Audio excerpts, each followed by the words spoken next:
Yo, what's going on, guys? Metabreakers Podcast number 11. We've got our boy, of course, DmoneyGames here, and DracoCatt here to provide the greatest Hearthstone internet podcasting on a weekly basis. Sunday, 1 o'clock, starting now.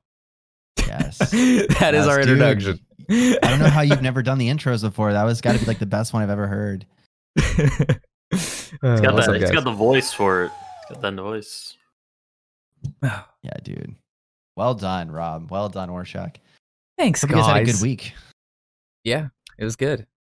I know you just got back from the going to the drinking cup store. So. Yes, I went to the liquor store this weekend, guys. I was just telling the guys about that. So it's pretty exciting. You know, this isn't something we've done in months, so it's kind of like Christmas, but in like an adult beverage way. So it's wonderful. Yeah, I was saying that we should maybe get a drunk podcast one of these days. But absolutely, I'm already signed up. No, I'm already signed up. I'm already on the list. I'm down to do it. If you thought I complained about Demon Hunter too much, then you're gonna be couple drinks in every other word. Yeah. Fuck Demon Hunter. All right, let's move to our next segment. Fuck Demon Hunter. Oh my God. Oh shit. No, but I know D-Money's got some big news for himself, and I know you want to talk about it a little bit. So I do. Yeah, you've got the floor. Yeah. I mean, it's exciting. Yeah, it is exciting. Yeah. Just recently, me with a few other beautiful people, Venga Dragon and Guy Grumpy, we launched an esports team called Hype Horizon, and it's a legitimate esports team. We're trying to make it into something big, kind of similar to like how Reynad started Tempo Storm. I'm hoping that we can start with the Hearthstone scene, and then we already have a couple really high caliber competitive players on our team, like Liquid Ox and Gamer RBG. And we're going to continue growing, working with those players, getting streamers on board, more streamers on board, and trying to make it into something competitive, and also like have a competitive side to it, but also just like a stream team, and be supporting all of our members more than these other teams seem to be doing it. That's just, I kind of wanted to make my own team, because for me, when I was starting out streaming, when I had joined a team, I didn't really get everything that I wanted out of it. So I want to kind of make a team for other people to get what I didn't get from other teams. So that's the whole premise behind it. Yeah, that's good mindset, definitely. And you're the captain, correct? I'm the competitive team captain. Yes. Okay. Nice. Yeah. I had read the article written, and it said that, and I was like, nice. Yeah, we have a whole press release out and everything on PR.com. Pretty official. I'm the boomer of the competitive team, though, because we got Liquid Ox, who's like 17, 18. We have Gamer RBG, who's like 21. So I never thought I'd be the boomer of the team that I'll be on. But oh man, that's true. You're definitely the oldest. Holy shit, man! Wow. Hopefully the wisest. I don't know. Hopefully. I don't know about that one. But yeah, it's exciting. Happy to see where it goes, and we're always talking about new things. We meet every Tuesday to discuss things. We have a meeting, and it's pretty official. I'm very excited about it. Thank you for asking. Yeah, of course. For those of you who didn't tune in last week, he mentioned Liquid Ox. Liquid Ox qualified for which tour again? Master Tour Sweden. Tour Sweden. He was with us in the last podcast, which has been uploaded to the Metabreakers Podcast YouTube channel. So if you happen to miss that and want some insight into some high level, player, I guess, head, he was with us last week. So definitely Ox was pretty great. A lot of good conversation from him. That was one of our fun guests. So not that any of them weren't fun, but yeah. No, yeah. Definitely having like a top 100 consistent legend player is a pretty big deal. So. Besides me, yes, yeah. You're top 100, okay. D-Money? Oh, I didn't realize that. I just was recently. Whatever. Yeah. Well, as a top 3,500 myself. Just kidding. You know what helped D-Money get to that top 100 position? I'm pretty sure it was a DracoCatt Demon Hunter list the day before that got him like another 100 into it. So, Ooh. Yeah, there was some stuff going on. Draco tied me down to a chair and he like glued my eyes open and he said, "You're gonna play Demon Hunter." It was really kinky. It's just like it sounds, dude. We were role playing as Illidan and as as long as you liked it. It's super weird. No, I did get to experience the Demon Hunter though. I really haven't touched Demon Hunter at all until just recently, and like I was waiting for it to become like kind of fair first. That was my thing, and it was fun. It's been fun. It's been good. I like it. It maybe changed my perspective a little bit. Are you already drunk? A little bit. Like what? You've been slewing Demon Hunter hate for weeks, and then you play it. It's good. It's fun. I like it. Yeah, what is changed this? Your perspective? I'm honestly curious about this. I feel like this is definitely the perfect place to have that conversation as well, because like these guys who've seen the podcast have definitely seen both sides of this. So I think that just being a good player overall, like you should try out all the decks. You should play as all the decks just so you know how it feels on their side, what they're capable of, all of that. So it was nice to get a different perspective as far as like just how it's typically played and what the hands usually look like. I still feel the same way about certain cards being a little overpowered. But I do have a newfound respect for Demon Hunter players because there are a lot of times where you do have to think ahead and you do have to really just think more than I thought you did have to. It's definitely more thinking than like a face hunter deck. Even though it's basically a face deck, you still do. There's times where you do have to clear stuff off. You have to develop certain things on the board, and you have to play around a lot of things. So, and there are times where you do get a shitty hand, even though you have a lot of low cost things. It happens. So, newfound respect. Well, I'm stoked that you got to experience it, and you might have a little bit of a different perspective. I feel like yes, even though it is a bit overpowered in the way it's like as beneath it, we can see that it is the best class in the game currently. I do think that there is a skill cap with it as well, though, because the outlast mechanic does require a lot of pre-thinking ahead, right? To make sure things go off the way that you really want to take advantage of. So, I think there's a big difference between like high legend Demon Hunter players and lower legend or non-legend Demon Hunter players. There's a big difference there, even as far as like the mulligans go. I definitely learned a lot through my co-op with DracoCatt. Me too, honestly. Yeah. Which I think he's only 26. What was it? 26 wins off your 1,000 win portrait. Yes, I'm very close. So I might do it today, and I have a few bit of time. I might just like grind it out to like one away. So tomorrow night on stream, I can hit it. If I don't know though, man, self-restraint, discipline are never been like huge assets of mine. So. Yeah, you're gonna go hit it after this podcast. I know. Yeah, seeing it at like $9.99, I might be like, play. My hands are shaking. Play button's quaking. Like, come on, I've spent like 2 months now, so I'm excited. But another weird development: my fiance encouraged me to sign up for doing some Masters qualifiers. So I'm going to hopefully queue into D-Money and have a cool Metabreakers podcast story about the time that we ended up fighting each other in the qualifiers. That might be neat, but how crazy would it be? The finals, first and second place, Draco versus D-Money. Oh man, that'd be hilarious, dude. That'd be a pretty intense little series there. Yeah, I would be so like, bad, though. It'd be like, dude, let's just stream it and we won't like snipe each other because it would be good content. That sounds like a setup. That sounds like a bait there. I don't know. You don't trust I'm gonna me, be man? the only one streaming. No. This is podcast 11. I feel like at this point you should trust me when I say I'm not going to snipe you.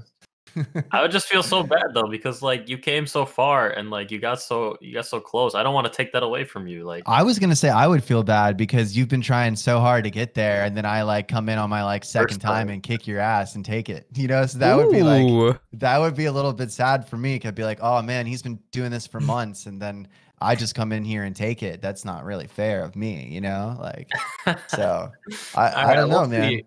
We'll see how it goes this next weekend. Yeah. Good luck. See you in the finals. I'm not going easy. Yeah, dude, for sure. Oh, shit. Sure. So looking at the meta here, how much has changed since our last podcast? Is there a big difference here? I don't see too much happening, right? I always got to scroll up and compare. It does look different. Yeah, Warrior is way further up now.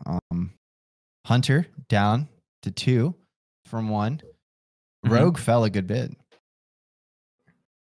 Druid climbed, right? Yeah, Druid actually declined by 0.2. What was Druid top 4 before? Yeah, it was 4th before at 49.9, and now it's 4th at 49.7. So it's consistently like good. Yeah. Above average. The weirdest thing I'm gonna say is that Warlock fell, and it has a more negative win rate, despite Quest Warlock being like so dangerous at high levels of play. I think that probably this Warlock ratio is incorporating like bronze level Zoo Warlocks and stuff like that, and as well. I mean, I think I have been playing a little bit of Quest Warlock lately, and the deck is freaking hard. Yes, I was just about to say. Yeah. Especially when you don't tap into a 0-cost Malagos. It's like, oh man, I have to actually like try to win this game somehow. It's very difficult, especially with all the warriors running around to counter Demon Hunter and all that. Now there's Bomb Warriors to counter the Quest Warlocks because there were so many. So it's getting very difficult to play Quest Warlock. I gave up on it already, but it does seem like it's more of a high skill deck. That might be one of the highest skill cap decks. Mm-hmm.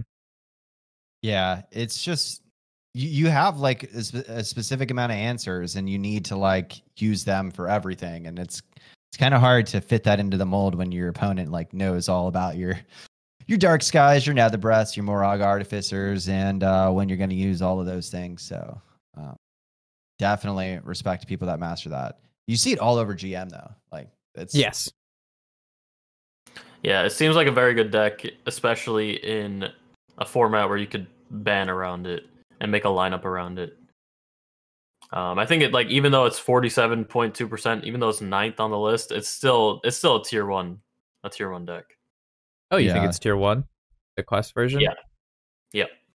It's got a chance against everything. Like Demon Hunter is supposed to be like favorable against it, but a lot of times when I'm playing it, it doesn't really feel like I have the game ever. Like unless 50-50. Yeah, because I must have like it must be only slightly favored if it is, you know, because I feel like really good Quest Warlock players can they can heal for 16 when they're at like 5 HP and I have no cards left, and then I'm just screwed. So yeah, there's even like there's like a lot of little nuances with the deck too, like whether you're playing Questing Explorer or Adventure Questing Explorer, yes, on turn 2, or you're holding it to play on turn 4 or something, so you get the extra tap in, or if you're playing Sense Demons on turn 3, or you're holding it a little later. Like it depends on if you have the coin, depends on like hand space, all that stuff. Like there's a lot of little things to the deck, so it honestly makes a difference in those matchups, I feel. No, yeah, so I mean I played a decent amount of it, and I found like you said, there's a lot of like small nuances with the deck.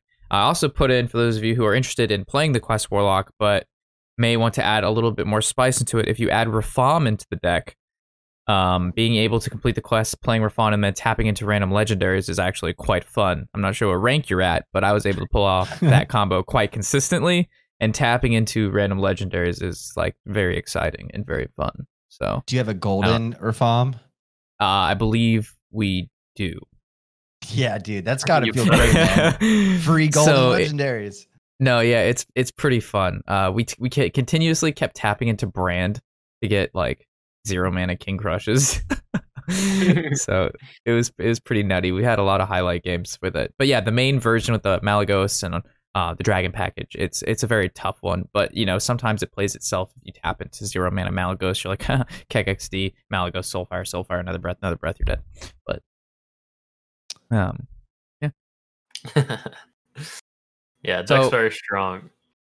With Warrior, at first, so a couple weeks ago, Warrior was at the bottom, and we all agreed it was a very good deck and very high skill cap deck. Do you think that the Warlock, now that we're seeing Warlock at the bottom, and we say it's a really good deck, but a high skill cap deck, do we think that it'll do the Warrior thing? Whereas more people play it and get better with it, it'll slowly climb? Or do we, you know, is it one of those things? I don't think it's the same situation. I think the Warlock deck's actually harder to play than the Warrior deck. Like, I don't think people are going to get it. Like, learn it. Like, I don't think everyone on ladder is going to be able to learn it. Like, I feel like you have to be like pretty sentient at understanding all of the other decks to pilot it with extreme success. So I think you probably won't be seeing like a lot of people doing the legend run with it like tomorrow and stuff and hitting it really fast or something. Okay. Yeah, I think Warrior moved up so much kind of because a lot of people are playing Bomb Warrior now, which seems a lot easier than like the regular aggro kind of Warrior. When you just go for the Wrench Calibers, you just bring back the Wrench Calibers and you win the game. Like, especially against Quest Warlock and like Reno Mage, stuff like that. Do you think that build of Warrior is the superior version of Warrior? No. I think it's only superior based on what you're playing against at your rank.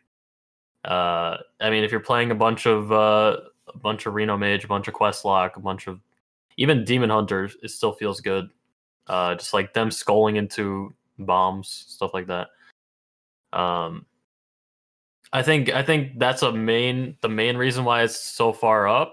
And then I think once less people are playing Quest Warlock, then people are going to be playing less Bomb Warrior, so then Quest Warlock goes up. That's my thinking. But also people getting used to it. Yeah, I could see that. I think the new version of Warriors seems easier to play, and it seems better on a more open spread of matchups. But I think it's worse at what the original Warrior deck was doing, which was targeting Demon Hunter, because they don't have all the Ankar to tutor the skippers to like reliably do the skipper into Armorsmith turn that just like heals them out of, gives them enough armor out of range. Like that is so much. I mean, it's that combo is in the deck still, right? But without having the tutor because they don't run Ankar now, right? They just run They do.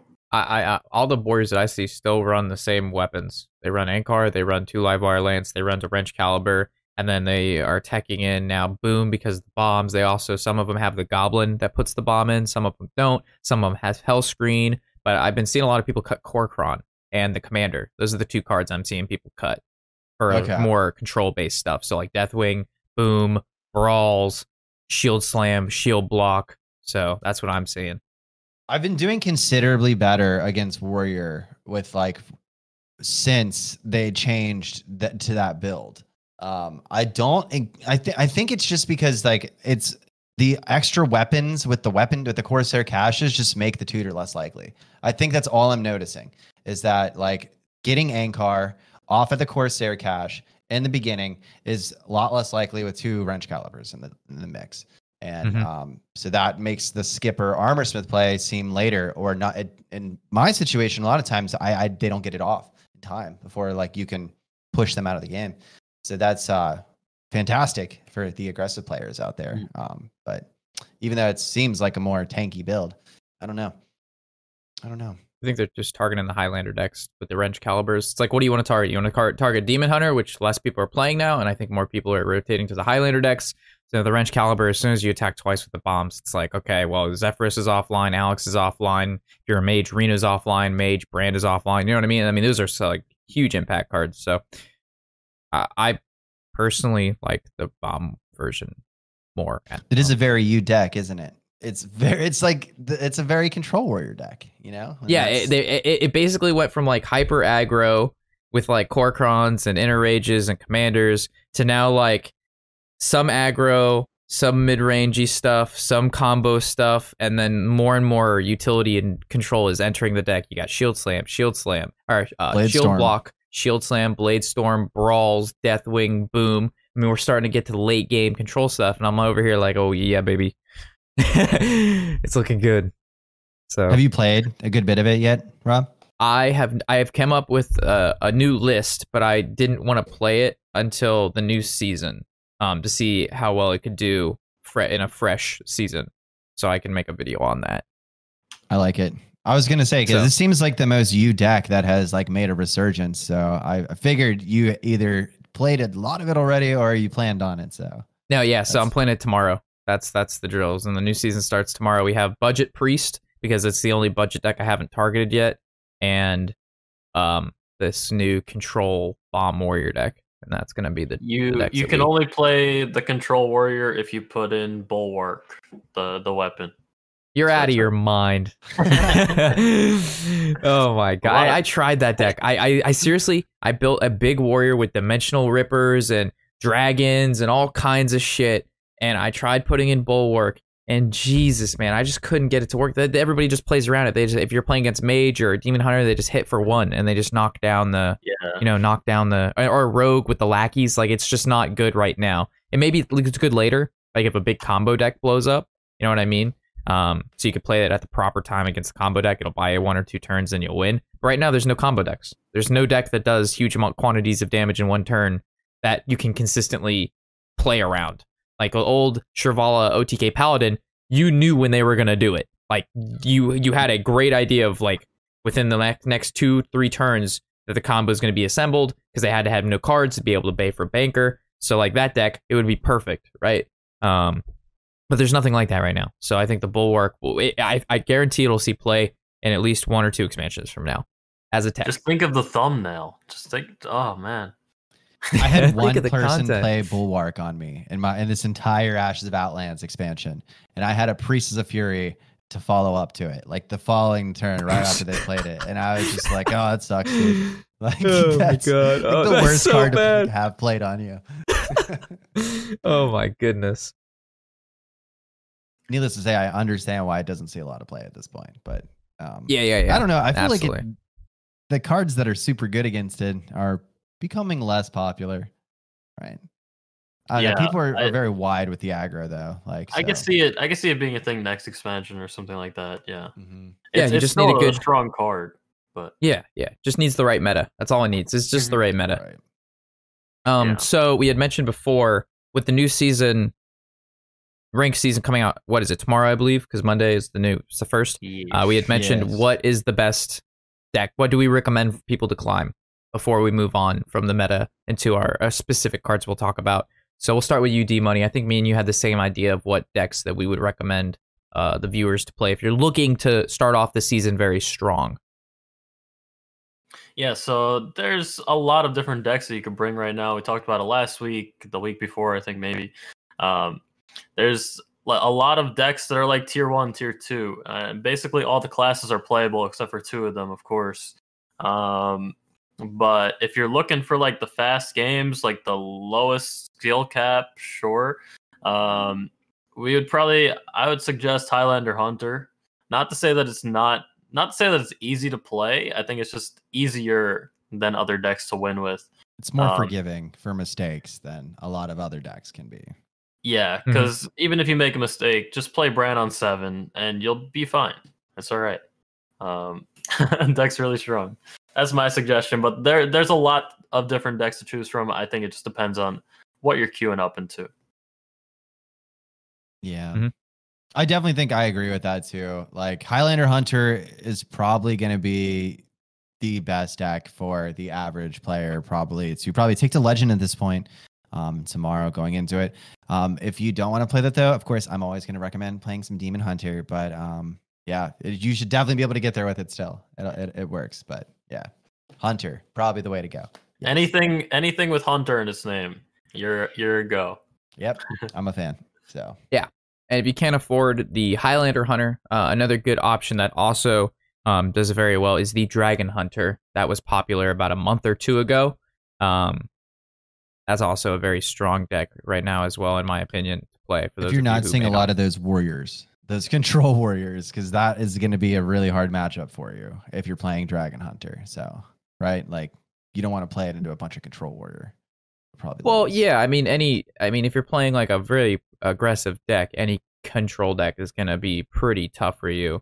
But it also depends how the warrior built it. Like a lot of the more control variants I'm seeing are at the higher ranks and not necessarily the lower. The lower ranks, I still saw like Corcrons and stuff. And at like the higher ranks, like as I climbed from like 5K to like 3K ish, like that's where I saw like more Dr. Booms and Hell Screams and shield blocks and all that stuff. So I guess it really just depends on the rank of player. Where so you're saying the decks got more modern the higher you got? They got as I climbed, the deck got less aggro and more control the higher I continued to climb. Because at like 11K, 10K, they're playing freaking the Stone Toss Boar. They're super hyper aggressive. Yeah. I first started thinking that when that change happened that I was just confused because I wasn't keeping up with what was going on in Warrior. I was just like, okay, Quest Warlock's a thing now. And then I started wondering, I'm like, wait, did that guy just use a wrench caliber? Like, wait, that guy ran a Dr. Boom. Like, what is going on? And then eventually I realized that was like the new thing after I was playing a bunch of them. But I didn't know. Yeah. It's just weird when you see the meta like evolve around you playing. It's weird. Mm-hmm. Yeah. It's a cool thing about Hearthstone though. What a horrible time to be a Reno Mage player in that kind of meta, man. I've been struggling these past few days because Bomb Warrior messes it up, of course. Quest Warlock is horrible. It's not horrible. It's just a really tough matchup. And if they do tap into one of those 9-cost cards, the game is over. So I've not been enjoying the Reno. Like people come into my stream and they're like, Reno Mage is so good right now. I'm 10-2 with it, or you should play. Like this is so good. And I'm like, literally all I queue into is Quest Warlock and Bomb Warrior. It's just like, sure, it could be working at your rank, but for me, if I queue every rank, I'm just gonna lose. Yeah, because you're also playing against like the best in the game, piloting the decks that beat yours. So not only do you have to overcome your unfavorable matchup, but you have to beat like some of the best Hearthstone players that like exist.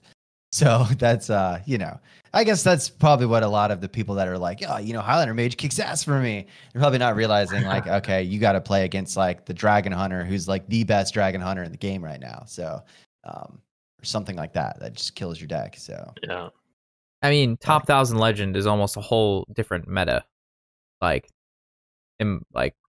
Would you agree with that, D-Money? Like, that's a whole nother level of play. It's top 1,000, top 500, top 200. It's all, everything is just completely different. Yeah. I've been going between 2 and 1,000 all month. And every time I get close to like the top 1,000, like the decks entirely change. And then like once I start falling back, like it goes back to another situation. It's super weird. Mm-hmm. Rank is definitely weird now with the MMR system and Legend and the way all the decks are evolving. It's interesting. Mm-hmm.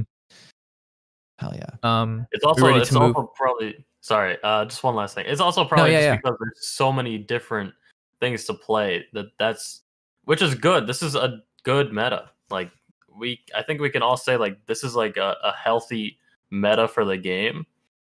We just wish it would have come sooner. I think that's just the overall thing. Yeah. Mm-hmm. Yeah, I think it's great. Go. I think the Hearthstone meta is at a good point, and it's awesome to hear you say that, man. As a person who is usually fairly critical of it, so I mean, no offense by that, Yeah, of course, the truth. So cool. Yeah, let's move on. Love it. Exotic Mountseller. Oh yeah, this guy. Yeah, or this girl. This babe. So I was actually thinking this card, then you had mentioned it. I'm like, oh yeah, we both are on the same page about it. So I'll let you start it off. I've been playing a lot of Druid, so I've got a couple thoughts on this. I think this card, its design is really interesting because it does something hyper specific. Most of the cards in the game that generate a minion, it's like generate a random 3 cost, generate a or generate a random beast. But this one is specific to the mana cost and the minion type. So there's this weird sense of consistency of the shit that comes out of her. So it's like sometimes this girl will get like 9 Harambes on board, or it'll be like a whole bunch of the Griffins and stuff like that. And it's just weird how people like how Druid now runs Zixor practically, just because getting a Zixor off of a Mountseller in a spell Druid game is probably more likely than not in most situations. I mean, I don't know about that, but it's pretty likely that your Druid opponent is going to get a Zixor Prime on you at some point in the game if you're playing a slow deck. And that's, I don't know. It's a weird card. I don't think I ever imagined that this was going to see the play it does. So no. Yeah. If you would have told me that this card was going to be like a staple in Druid and sometimes Paladin, I would have been like, you're crazy. And then you play it and you're like, oh my god, this card's the nuts. Because you can, of course, ramp, which is what Druid does best, is where you're going to see this card the most in is Druid, right? And then you ramp, you get to 7 or 8. And then now that we know that Druid has like a million cards that cost 0 or 1 mana, like if they're able to ramp at least once or twice, they're hitting this while you're on turn 5. And there's almost no deck in the game, or very few decks that can deal with having 5 to 7 minions out of 3 mana, ish, plus her main body that got buffed from the Iron Bark and stuff like that. Like, how do you clear that? Like, it's pretty insane. Like, the burst turn that she provides now because of 0 mana spells. I had someone play one of those on my turn 5 and hit it with 2 Iron Barks when I was playing Tempo Demon Hunter. I was like, there's nothing for me to do. Yeah. Like, it's got so much health. It was at like 14, I think, at that point, or 15 or something. And I was like, yeah, not going to happen. This game's over. It's nuts. Yeah, it's one of those cards that could just, it can just end the game, especially in Druid. And it's not fun to play against. It's kind of similar to like Kel'Thas with that deck. It's a combo card, of course. And now the Druid has so many 0 cost cards that are actually like very good. It's pretty frustrating. Yeah, this is a card that if they want to nerf it to 8, that would be cool. If they want to nerf the health, sure. I don't think the health nerf would really do anything, just because they give it more health anyway, and they'll probably just get all the value out of it before you get to even have a turn. So they should make it a 7 mana 6/5. That would be fair. The princess nerf. Yeah, I think they should. They give it one more attack, but cut its health down to 5. I think that would be perfect. No, 8 health is a shit ton. Like 8 health, like that's she's beefy. She's beefy, all right. And then plus she generates why taunts. She's got to be so thick. Yeah. So 8 health, ridiculous. I mean, it's still bad stats technically, but is it for a 7 cost? Yeah. Well, I guess because its attack is low, but I feel like for a 7 cost card that has a never-ending effect that's super powerful, it does not have a weak stat line. I think the 8 health is a powerful stat line on like any card. So it's only a little understated. It's still good for what it does. Yeah. I think it should pay a bigger stat tax, honestly. But it's either costs more mana or it loses some health, probably. But that's if we think it's overpowered. I mean, it's very, very good. They have to play some cards to get to it first. Is Druid OP though? It can be. I mean, it's climbing. Like when they get that early start off against you, there are a lot of times where you really can't do anything, which shouldn't really happen. So you could say it's a little overpowered. Yeah, I mean, it's just blowout potential. I mean, it's just a blowout card. Yep. I feel like Druid, to me, like the way Spell Druid is, makes me feel so much anxiety. And I know this is like a brief tangent moment, but Exotic Mountseller is really wrapped up in a lot of this anxiety. And I'd be happy to, elaborate on that, because the whole time they're just trying not to die, right? Until they get to the 7 mana turn where they have a whole bunch of spells in their hand. And then all of a sudden it turns into like overgrowth, into like all these free spells, and like you just almost had them dead. Or on the other perspective, like when you're them, you have to get all those cards off in the same exact turn. So you're like sweating and you're just trying to make sure that you remember to like hit the right thing with the Bog Beam and don't Iron Bark your opponent's minions. It's just, I don't know, such a anxious deck. Like do nothing until one turn where you go crazy and then win. It's just, I don't know. Do you like it? Do you like that gameplay? You like that play? I mean, I liked it. Every class has to have a way to scam, so this is Druids. That's how they do it. They have cards like Exotic Mountseller. They have cards like Ysera to just try to scam. They have Emerald Explorer to get more Yseras. There's a lot of different ways, especially now with the Dragon build. And they still run Mountseller, I'm pretty sure, in that one. Yeah, I did. Absolutely. It didn't have it in there, like the couple builds that I looked at, and then they had Glowfly Swarm, and I'm like, why is this Glowfly Swarm in the deck? You normally use your spells anyway, and you don't want to sit on this 5 mana card. So I'm like, why don't we just take out these Glowfly Swarms and put it in Mountsellers? Because Mountsellers, you play it, and no matter when you play it, however you play it, it's just good forever, right? Like, they've got to kill it, and if they don't, it's going to get value eventually. But Glowfly Swarm, it's not guaranteed that it's going to see value, nor can you play it, nor does it, like, provide taunts, you know what I mean? So, I've been adding these into the Dragon build. What about Kael'thas? Didn't that card get like directly cut out after the nerf? Yes. Yeah. So that card doesn't, like, there's no reason that, like, the reason you played that card before was because it was like the mana cost didn't matter, but you run Forest Aid, so you were able to like play 2 spells, Forest Aid, play 2 spells, Soul the Forest, and or the Gift of the Wild, which with the +2/+2 taunt one. Yep. But because that spell build isn't as popular anymore, and the Dragon build just has like the Dragon consistency with it now, like you have the high roll of the Mountsellers still, and you've also now added the high roll of the Dragons instead of just depending on the high roll of Kael'thas. You know what I mean? Yeah. So you just basically cut the inconsistent part of the deck and added in a more consistent form of late game with the Dragons. Because Alexstrasza always does what she does. Ysera always does what she does. Granted, the Dragons are random, but she still puts 7 portals in your deck, and most of the time they're pretty good, right? So, yeah. I like the Dragon version a lot. It's very fun. It's very fun to play. Speaking about portals, maybe we should bring up the card that interacts with portals, or doesn't interact with portals, if you know what I'm saying. I know what you're saying. The Norse Dorm? Yes. Okay. This guy. There's been a lot of talk about Nose Dormu. There's been a lot of situations lately where your opponent plays Nose Dormu, they get Nose Dormu out somehow if it's with the portals or if it's already out, and then they play some kind of card like Plot Twist to have some long animation, and then your opponent just loses a turn. And there's been at least one game in GM that was affected by this kind of bug. And it's a pretty big controversy. What do you guys think?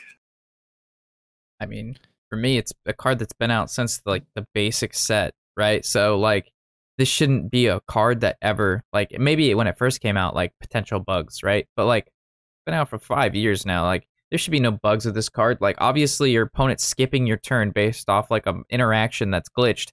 That's a terrible, terrible way to lose, especially in like high level competitive play. If you want to even call it that with this card bugging out the game, right? Like that's not, you skipped your opponent's turn based off an interaction that's not supposed to occur. And to like lose money or lose like a spot in Grandmasters, even just lose a round, you know what I mean? Which could potentially like make it so your next matchup is not favorable and you lose that one too. Like, I don't know. It needs to be fixed. And like them taking even a week or two to fix it and not fixing it immediately is to me like unacceptable. It's been out for 5 years. Like, come on. Like, this is not a new card, guys.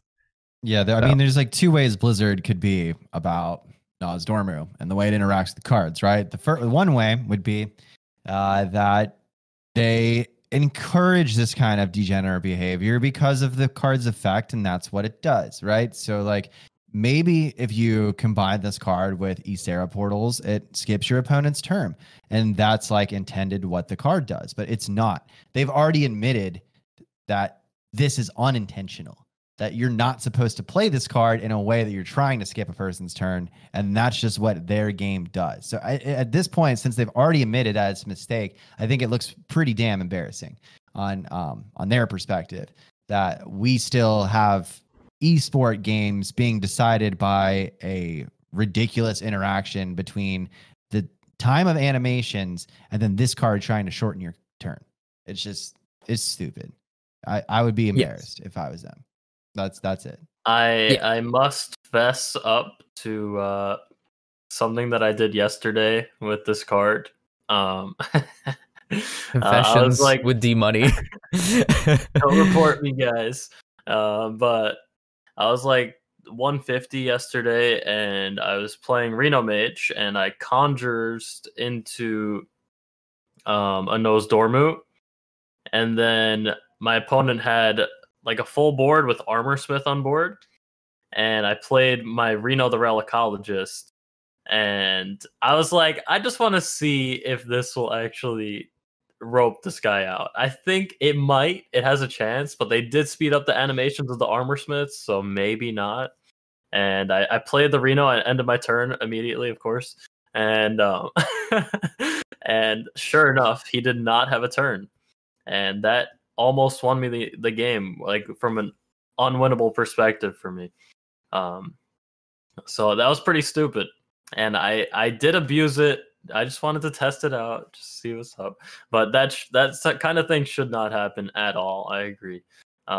It doesn't make sense. How are you going to have a competitive game and have this random thing skip? Like, this card should not be able to skip a turn. There's no card that can skip a turn besides like the Mage Quest that cycled out a million years ago. I don't think you should feel ashamed for doing that, by the way. And anyone in chat who wants to shame D-Money over here for playing Nozdormu in a broken way, like, you probably would do it too. If you were in the situation where you realize, like, I might be able to exploit this stupid thing that they won't fix in the game. Because I've won a game from Nozdormu before. It happens, but like, yeah, I mean, there's multiple ways to do it too. You could do it with Reno. You could do it with just like anything that has a long animation. So, like things interacting with Armor Smith, sure. The main things that we've seen are the Ysera portals with it, and then plot twist, because plot twist animation goes on forever. Even without a Nozdormu on the board, it's still hard to get that off.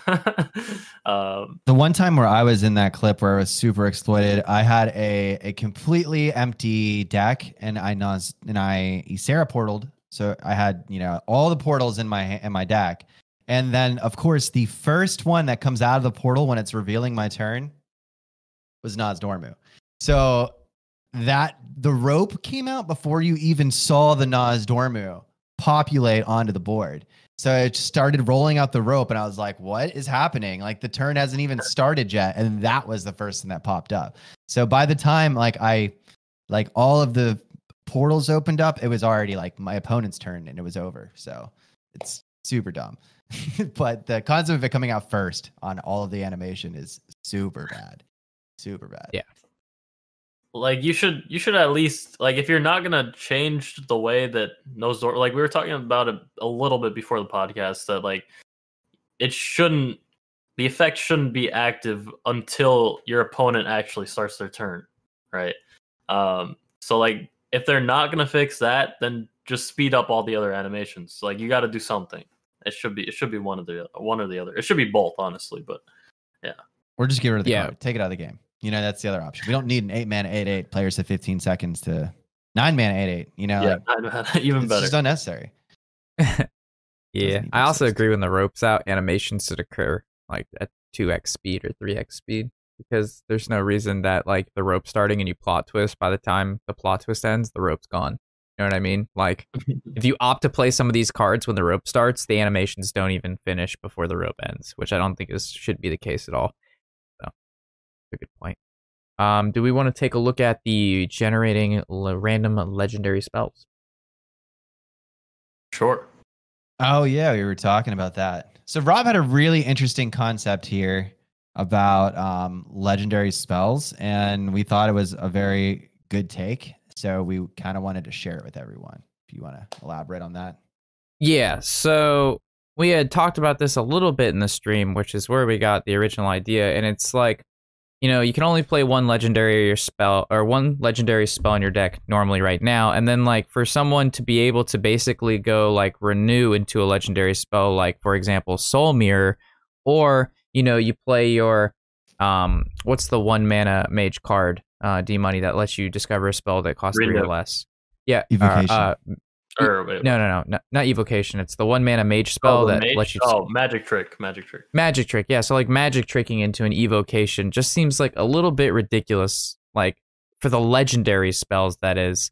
And to me, it's just like you shouldn't be able to randomly generate a legendary spell ever. I don't think that should be an ability that happens. And then prior to, you know, getting on and doing the podcast, Draco had brought up a really good point of like, why don't we cut the ability to get a legendary spell by like, let's say 50%. So it's harder to get. But then the counter argument that I gave was then it just becomes even more of a high roll at that point, because it's just like, oh, why did he have to get this? You know, it's even less likely. And of course he got the extra evocation to get the extra blizzard, deep freeze, power of creation, pyroblast, whatever the hell it may be, right? Same thing goes for Soul Mirror, and same thing goes for like Metamorphosis coming off the Scoundrel, you know, to get double Metamorphosis from, you know, what was supposed to be a card they only could play one of in their deck to begin with. And I know each of you kind of have your own thought process on this, but like, yeah, that's mine. Ran over.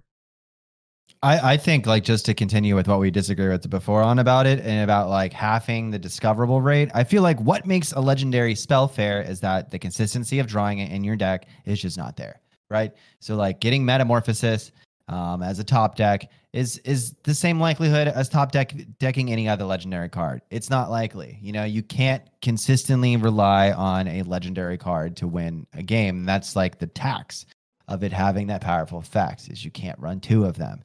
So I feel like if the discoverability was the exact same like math for finding the card as it is to draw it, then I would be okay with being high rolled off of the very slim chance that like my Demon Hunter opponent who runs Scoundrel found a second Metamorphosis, because that's, you know, 50% less likely than them finding like an Immolation Aura or something. Like you're going to get like blurs and twin slices majority of the time, but there's a super rare, and the rarest thing to find would be the legendary spell. And I feel like that would just be exciting and reduce the amount of losses based on chaining them into one another and shit. I don't know. I think it's fair. 50-50 it. Yeah. I like reducing it by half. Like Draco said, I think I'm not really against not being able to discover it, but if you are able to discover it, then I think it should be reduced at least. Just because it is so strong. All these cards are so strong. And like arcane breathing into evocation when you have no cards or something, or like magic tricking into an evocation to just refill your whole entire hand is pretty stupid, and it shouldn't happen too likely. But it should be able to happen in general if it's just any spell, and they printed that knowing that. So, you know, that would probably like nerf Quest Mage and Wild like a good bit, like in an impactful way that wouldn't ruin the deck too, because the way evocation works in Quest Mage is like super degenerate because of exactly your point, Rob, is that like they're able to just like discover, you know, an evocation off of a magic trick, and then that completes their entire quest in one turn with one sorcerer. And like if they weren't able to discover that as consistently, then like the quest wouldn't be completed on turn 4 with one sorcerer's apprentice, like the times that it is, that just wins the game right there. So yeah, I definitely think that would be a good change. Okay. Yeah, I just thought that was worthy of bringing up. I mean, I'll take half as often. I mean, you have good points behind that. So like I'm fine with either. I just don't think it should be like as common as it is. Like somebody renewing into a soul mirror. I mean, you literally now just have to play around it. Like you just have to assume that they've generated somehow a second soul mirror. Like it's not even a question anymore of like, man, do they have the second one? It's like, of course they have the second one. How many cards they make? Like, of course they do. It's not even like a big deal. And it's their generation, they're valued at the same amount as like a normal spell. So like finding a soul mirror is just as likely to find as another renew. That's kind of silly, right? Like, that's a big deal card. That's like costs, 600 dust, and it's a legendary card. You have to slot it in your deck. You just play a 1 mana card and get another one. Easy. And then the last topic, because we are almost running out of time here. We're at, I think, around 50 minutes. Was we just wanted to touch up on Zephrys a little bit, just because he's a very popular card still, and I'm becoming to have like a bigger and bigger problem with him through playing like a Highlander mage or Highlander hunter the past couple days. If anybody has joined into the stream, and like every time we play Zephrys, for example, our opponent will have 3 secrets out. I'll have 2 to 3 mana open, and it doesn't give me a flare. So it's like, if you're gonna design a card like this, and knowing full well that you're going to have to code him every time balance changes come out and or new cards come out, because you have to update the interactions. You have to, figure out which card is going to be best now with new stuff. If you're not going to spend the time to code him or make sure the team is like keeping it updated and doing what he's supposed to do, the card should have never been made. Like it shouldn't.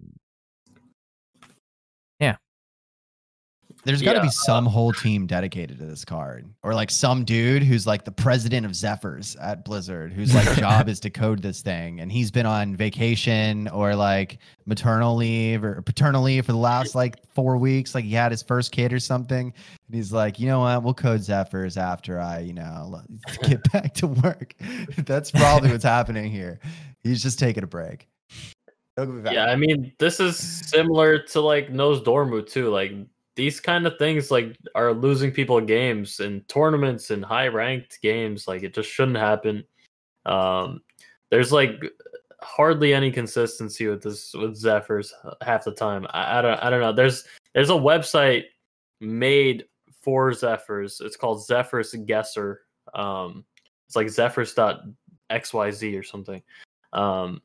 And it'll give you scenarios that people actually like went into when playing their Zephrys, and you can type in like what cards you think it's going to come up with, and then you'll be proven wrong most of the time.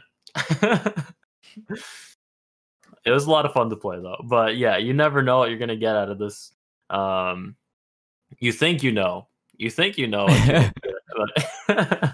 but yeah, I agree. I don't like the way that he's coded, and there's new problems arising every day on Twitter and stuff, and it's like they respond and they're like, "Oh, we know. We're looking into it. We're working on it." Well, it would help if you worked on it a little faster. Just some of them seem like easy fixes, and I think that's the thing that seems like a real slap in the face. Like the secret prioritization. I know Rob brought this up earlier, where it's like, yo, if you play Zephrys and like you have like 2 mana and they have more than 2 secrets, give a flare. Just put that in the game. Like everyone plays Zephrys into a board of secrets for a flare. There's almost no other situation where someone would throw a Zephrys onto the board when there's a shit ton of secrets if they weren't trying to get rid of all the secrets. That's like that's fine. Just code that in. Honestly, that situation happened to me in like the semifinals of a qualifier a few months back. My opponent did have a lot of secrets there, maybe 2 secrets, and I was at 3 mana, and I was going for a flare, and he offered me that 4 mana guy that gets rid of 1 secret. Whatever. Yeah, that's what he offered me too. I didn't even have enough mana for it. Yeah, 3 mana, right? I was gonna lose next turn. Yeah, 3 mana. Yeah. Oh my god. And I was just so pissed off, and it like threw off my whole entire turn, and then I misplayed and I lost because I was just not expecting him to not give me that. And it changed everything. And if I would have spent, I was able to spend 1 more mana, and I guess I really should have. Like I didn't. Sometimes you shouldn't have to do that though. You shouldn't have to do that. That's the thing. You don't have to baby Zephrys so much. Like he should give you something, and he just doesn't. So It's frustrating, but I mean, there's a lot of times where Zeph will see something that you don't see, or that he somehow sees into your opponent's hand and sees into the future and knows what's going to be good for you. I don't know. They just need to rebalance the prioritization of things. Like, it's super weird how things work. Like, the second there's a Murloc on the board, you'll be like trying to get a board clear, but he'll be like, "Yo, take this crab." Like, yo, there's a Murloc out of like there's 7 minions. You want to eat that Murloc? We hungry. You want that time. shit? You know, like, It's crap time, boys. Here, have this 1 mana 3/4. he loves tech cards. He loves Celine. He hates Flare. He loves that SI whatever agent that gets rid of one secret. He hates Savage Roar. Yesterday, I had enough mana to play Unleash into Zephrys, and then 3 mana left over, and he gives me a kill command when I summoned 6 dogs. I had 6 dogs on the board and 3 mana, and he gives me a kill command instead of a Savage Roar. I was like, miss lethal? No, he just got it exactly on the nose, but it should still give Savage Roar. Like, I was still upset that he didn't give the best. It's still not the best card. So the point still remains of like, he's not doing what he's supposed to do. He's supposed to give you the best card, right? If you design a card to say, give me the best card, and he doesn't give you the best card, the card is not designed properly. Therefore, the card should not be in the game. If you can't design your cards properly and make them functionally work as intended, it should not be in the game. Period. End of story. That's it. I think they've done a good job with it. I think they did a good job with it at first. It's just they should have been updating it more frequently. That's my thing. Yeah, which required like work. Like, they printed this card well knowing that every time they change the game at all, you're gonna have to revisit this card. That was the expense of, like, his design is awesome. It's a very cool, versatile card. And if they were to like keep up with it, then it would be fine. But the problem is they're like literally certain points in the expansion, you can't even play this card in your deck because he doesn't work at all. Like, when new expansion comes out, it's not even worth playing this card. Like, I won't play this card when new expansions comes out because he doesn't work right. He's not going to give you, he's not been updated. And like that, if you're going to print this card, you got to keep updated. But, you know, it is what it is, right? Imagine when he goes to Wild, they never touch him again. He's just going to once he goes to Wild, he's getting nothing. He's getting nothing. He's going to be given Celine every day, all day, forever. Celine, Tyrion, SI agent. There you guys go. Those are your options. Turn 3 or turn 2 to turn 10. Those are your 3 options, always and forever. No Flare for you. No. Yeah, you should really check out that Zephrys Guesser though online. It's pretty fun. I don't know if you guys have checked it out before. I have not heard of it, but I'll give it a look. Yeah. I would play it on stream if I were you. It's a lot of fun. You'll be surprised by some of the things, and maybe you'll be surprised by how many you get right too. I'm not sure, but it's pretty entertaining just to see how off he is at so many points. Love it. Okay. Yeah, it's content. All right. Is this Q&A time? Yeah, we're gonna head into Q&A. We're at about an hour right now, so I know we want to keep it around that point. So we'll grab like maybe 1 or 2 questions, guys. If you have any good ones out there, something we might have missed, or something you have been thinking about a while, yeah, it'd be awesome to answer at least 1 or 2 of your guys' good questions in chat. We'll wrap up the podcast for today. Seems like a lot of people agree it was your Zephrys take, dude. Well, that's good. Rob Rants was a success.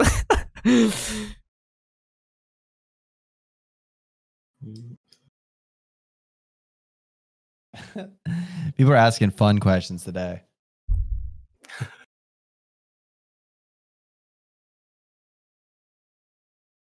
So, what's your favorite card name? I mean, we all could go over our favorite card names. I think that's a pretty easy, fun question to answer. I'd have to think about it though. Probably the traveling pants card. I'm just gonna put that out there. The pants. Oh man. Is this really an easy question? I mean, yours is like Reno the Ecologist, right? No, it's Murger McGurgle. That's got to be your favorite name. I do like that one. That is a good one. Murger McGurgle. It's fun to say. There's a lot of good things, a lot of good names. It's so hard to choose, like, because you're thinking of like all time, and like there's been so many expansions, so many things that rotate out. I like people are always Skaterbot. Card's sick. Skaterbot. It's got a sick name, you know. And in the text, it is the Avril Lavigne song. It was like she was a skater bot. She said, "See you later, bot," or something. Oh my Nice. gosh, that's Did you know that? hilarious. That was the No. card text, the skater bot. Oh, that's hilarious.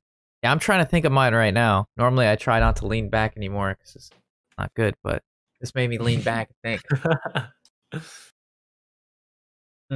Yeah, it's like people always ask like, what's your favorite deck of all time? And it's like that's not an That's easy easy. question at all. Like, Oh yeah, that's easy. Troll Okay. Warrior. Patron warrior. Yeah, old style Nazoth Warrior and Cthulhu Warrior and Death Rattle Warrior. Fantastic. Love them so much. The worst answer ever would probably be like the old Secret Paladin. That would be the worst deck ever. That was the worst thing to play against, like back when like Mysterious Challenger was like winning the AIDS. meta. In the Yeah, grand it was- tournament time, that was the Mhm. worst, dude. Yeah, it was pretty rough. The 1, 2, 3, 4, 5, 6, 7 curve. Finishing up with like Dr. Boomer Tyrion. Tier 1 aggro shaman with the stone dudes. What are they called? Tunnel Trog.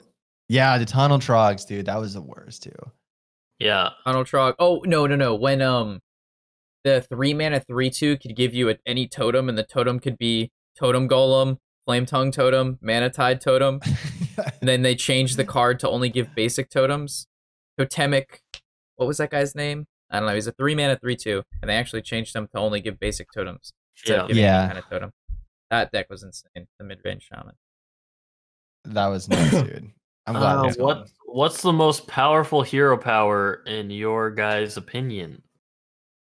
Warlock. I mean, I think other than the Demon Hunter one, it's probably Warlock because like all of the cards have to take tax. But like the concept of a 1 mana 1 hero power and the flexibility is, I think that's like kind of the reason that the card was like so powerful at launch, is the hero power being so flexible. But yeah, Warlock is totally solid tier 2. Drawing cards is the best thing in the game. So That's always been like one of the best hero powers. Like in standard and arena, it's just super good drawing cards for like without having to play a card in general. I would maybe say Hunter. Just 2 damage to the face is very strong too. I mean, especially if you're playing against a Warlock and they're doing 2 damage to their own face, then basically just winning the game with your hero power. Like dealing It's 2 the most damage with aggressive hero one. power. Yeah, it does the most damage out of all the hero powers. it's undeniable damage. You always get the 2 damage. Like, I mean, like the odd mage one that does the targetable 2 damage, like that is way better. But yeah. Yes. Yeah. Well, we have Dwarven Sharpshooter, so it basically becomes that at any given point. The weakest is probably the Shaman one because of the RNG element, in my opinion. Or the Priest one. Yeah, I'd have to say the Priest or Shaman, as of now, are probably the weakest. Followed by maybe Paladin shortly after. The Warrior one is actually, I think, better because armor can go over 30, Priest can cap at 30. So if you're at 30 life as a Priest, your hero power does nothing. Meanwhile, if you're at 30 life with any other class, your hero power does something. Priest is the only one that can do nothing. I mean, it's still good. I think. Yeah, it's good. Really good. I mean, you can still heal your own guys or anything. So yeah, I mean, all the hero powers are good, but there's the worst is probably like Paladin, honestly.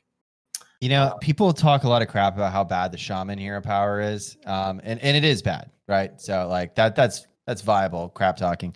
But one thing that like surprised me that I think was a crazy realization about the Shaman hero power is when you have the odd hero power, like if you get it off of Finley or something, and you're playing a rogue or like a demon hunter, the ability to put up the 0/2 taunt totem every single turn will like ruin aggro faceless like their life. Because if you're playing like a hunter or something, like a face hunter, and they need to like hit face, like putting up like a 0-2 taunt in front of them every single turn is just infuriating for your opponent. So the taunt totem's okay. If you upgrading get that. Upgrading any hero power is good. Like, imagine that in a warrior, like getting 4 armor a turn or priest healing for 4. I mean, so if you're comparing the shaman's pick 1 totem to another class's upgraded, the other class upgrade's better than the shaman upgrade. So yeah, if you're comparing the shaman upgraded to like a normal hero power, yeah, it's going to be better, right? Right. Yeah, of course. So, but I was just saying that the taunt totem, when you're specifically picking that one, is better than expected. Is way better than I actually expected it to perform out of that being like the worst hero power. Surprising. I mean, I think the shaman overall, like in general, has a good hero power. I mean, we've seen it throughout the years. Like whether it gives you like all the totems are really good, except for like the 1/1. Like if you roll the spell damage, it should be a 2/1. It used to allow you to do a lot of different things. If you rolled the healing, that could be huge. It could heal up like 4 things on your board. And the taunt totem, like you said, it's really annoying. Just playing around and just trying to get damage to their face when you have this 0-2 in the way. Stops a lot of things, stops a lot of hero powers as well. Mm-hmm. So I think Shaman has a good hero power. I think it's just in the meta right now it sucks. And it's kind of the same thing with Paladin. I see some people in chat talking about it. Like Paladin's hero power like gets worse as we have better 1-drops being created and just better early game minions. So like a 1/1 is not going to stand up to a 1-drop. That's just not going to happen, and you're not going to have it on board to buff it around because it's not. There's so many things that could kill it right now. So I think Paladin's probably the weakest out of all of them at the moment in the game. But I mean, it might even be the weakest overall. Really. In general. I would tend to disagree with that. I think Paladin, like, because of how the deck, like, if you're looking at the hero powers as a whole, yes, it seems weak, but looking at what Paladin currently does and looking at its hero power, it's a guaranteed person you can buff every single turn. You don't need a minion in hand to get the buffs off for Blessing of Wisdom or any of, like, Blessing of whatever, Blessing of Kings. Like, you always have a hero power into buffs. And the guaranteed minion, yeah, the minion sucks, but it's a guaranteed minion, right? Yeah, and you it's didn't a guaranteed body on that. board. It is. That has an attack power that you can attack into something if you want to next turn. Yeah. I mean, it is a really interesting point that you just made too, though, Dan, about that, or D-Money, about how like it's weird how that hero power has like been inflated out of being like viable. Relevant. Because a 1/1 back in like vanilla Hearthstone was much more impactful than a 1/1 is now, when 1-drops are so much more powerful. But they never adjusted the hero power, so it's just gotten worse and worse and worse. Whereas like the hunter hero power, like it can't really get worse. Like people still have 30 health and it's still doing 2 damage to their face every time. So that can't get worse. So that is a good point. And it actually, the hunter hero power just gets better. The lower life they're at, the higher percentage it does. So if they're at 30, it doesn't do a higher percentage if they're at 10. If they do 10 and you click the button, you just did 20% of their total life for 2 mana. So like the later in the game it gets, the hunter hero power just scales tremendously in the percentage it does. So. Which the shaman power got worse in the same way that we're also explaining that the paladin power got worse if you think about it too, because the shaman power is also token development, which is less powerful when our cards have power crept up to have higher stats at lower cost now. So like the shaman power got worse too over time, whereas that used to be much more powerful to get a token every time. Yeah, I agree with all that, and I think like the hero powers are still good just in general. Like even though like paladin might not be good right now, the hero power, I think we can all agree like that.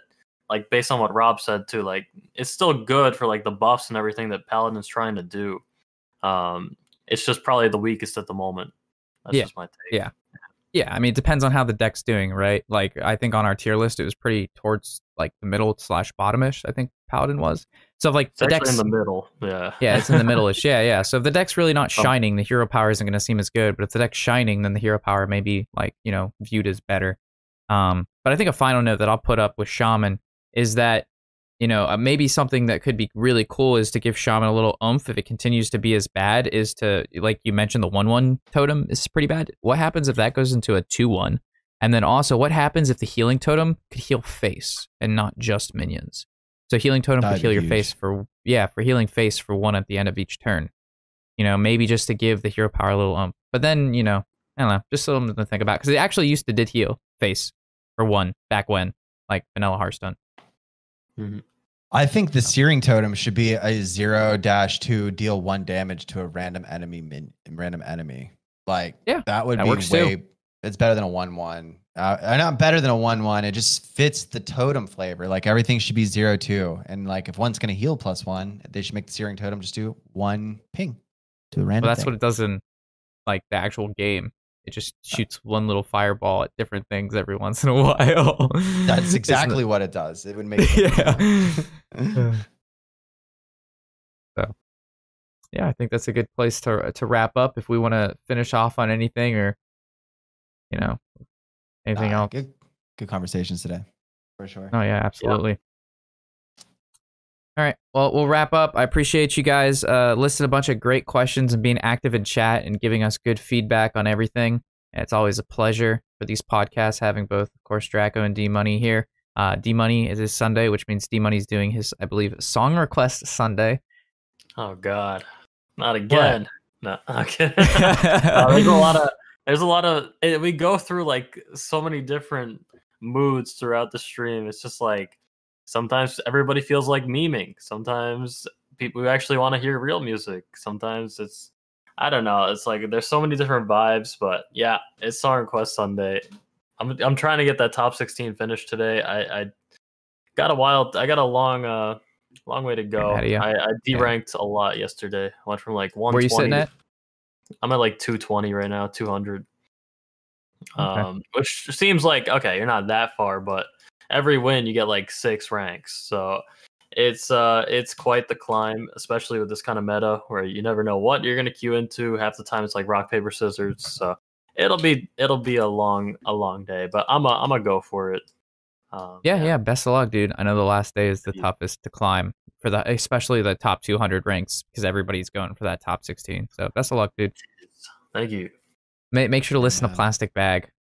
I will. Dude, I played it on stream last week, and people lost their shit about it. Like, everyone was like, good. Dude. It's such a banger. Love it. Yeah. All right, boys. Peace out, homies. Thanks again. Hey guys. Have a great night, everyone. Good day. Peace.